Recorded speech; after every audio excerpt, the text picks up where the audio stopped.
திருமந்திரப் பேழை விநாயகர் காப்பு.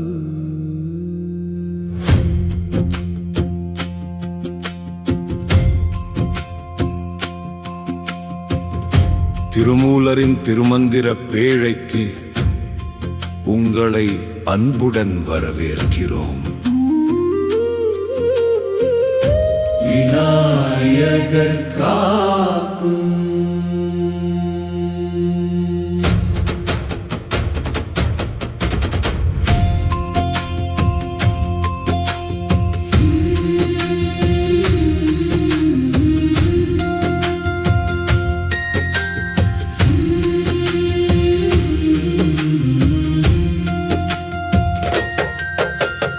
ஐந்து கரத்தனை யானை முகத்தனை இந்தின் இளம்பிறை போலும் எயிற்றனை நந்தி மகந்தனை ஞானக் கொழுந்தினை புந்தியில் வைத்தடி போற்றுகின்றேன். ஐந்து கரத்தனை யானை முகத்தனை இந்தின் இளம்பிறை போலும் ஏற்றனை நந்தி மகந்தனை ஞானக் கொழுந்தினை புந்தியில் வைத்தடி போற்றுகின்றேன்.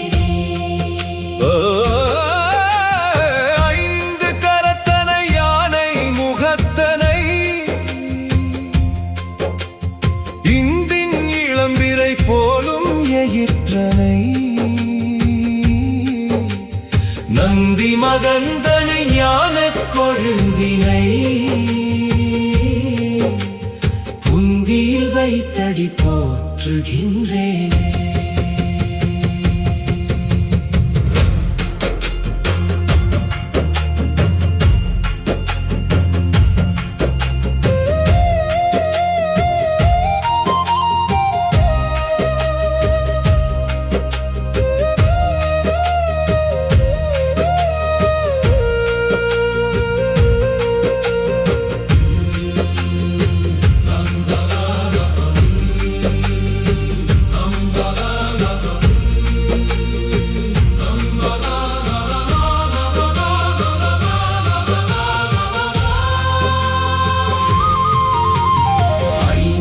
கரத்தனை யானை முகத்தனை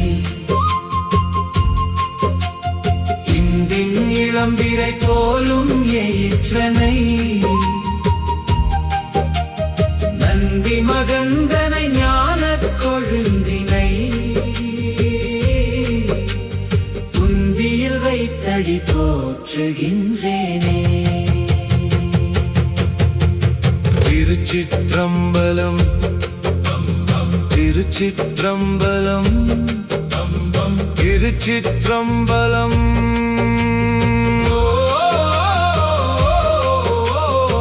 நம சிவாய. ஓம் நம சிவாய. ஓம் நம சிவாய. ஓம் நம சிவாய.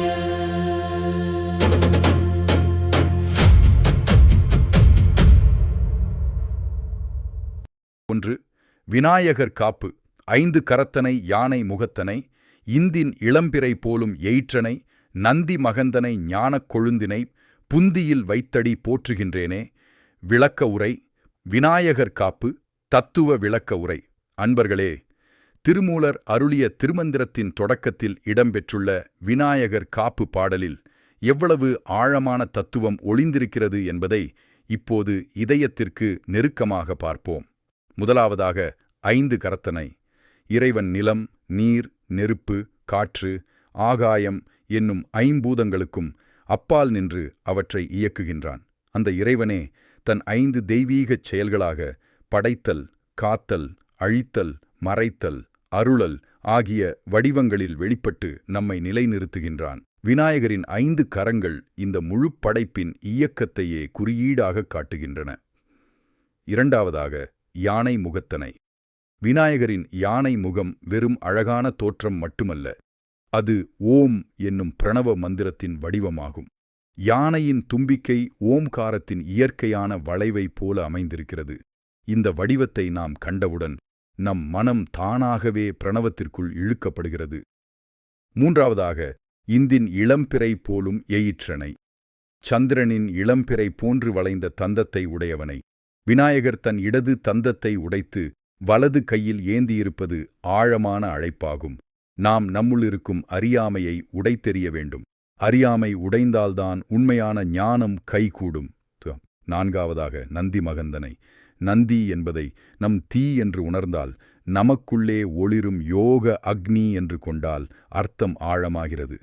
நமது உள்ளில் எரிகின்ற இந்த ஞான அக்னியிலிருந்து பதியின் அருளால் அஞ்ஞானம் என்னும் இருள் சுட்டெரிக்கப்படுகின்றது. அந்த பேரொளியே ஞானத்தின் திரண்ட வடிவமான விநாயகராக நம் உள்ளில் தோன்றுகின்றது. ஐந்தாவதாக, ஞானக் கொழுந்தினை. அறியாமை என்னும் இருள் விலகிய பிறகு நமக்குள்ளே சுடர்விட்டெரியும் தூய அறிவே ஞானக் கொழுந்து ஆகும். அது வெறும் அறிவு அல்ல, உள்ளத்தில் எழும் தூய ஒளி, தெளிவு மற்றும் அன்பு. ஆறாவதாக, புந்தியில் வைத்தடி போற்றுகின்றேனே. சூழ்முனை நாடியில் அஞ்ஞானம் முழுமையாக எரிந்து சாம்பலாகும்போது எழும் தூய ஞானத்தை நம் உள்ளறிவில் நிலைநிறுத்த வேண்டும். அந்த உயர்ந்த நிலையில் வணங்குபவனும் வணங்கப்படுபவனும் வணக்கமும் ஒன்றாகிவிடுகின்றன. விநாயகரின் அருளாலேயே அவரது திருவடிகளை நாம் போற்றுகிறோம். நிறைவாக, இந்த விநாயகர் காப்பு நமக்கு வெளி வழிபாட்டு மந்திரம் மட்டுமல்ல, நம் உள்ளத்தில் எழும் ஞான ஒளியை நோக்கி அழைத்துச் செல்லும் வழிகாட்டி. அறியாமையை உடைத்து உள்ளில் எரியும் ஞான அக்னியை எழுப்பி அந்த ஞானத்தை புத்தியில் நிலைநிறுத்தி வணங்குபவனும் வணங்கப்படுபவனும் ஒன்றாகும் அந்த பேரானந்த நிலையைத்தான் திருமூலர் இந்த சிறிய பாடலின் மூலம் நமக்கு காட்டுகிறார்.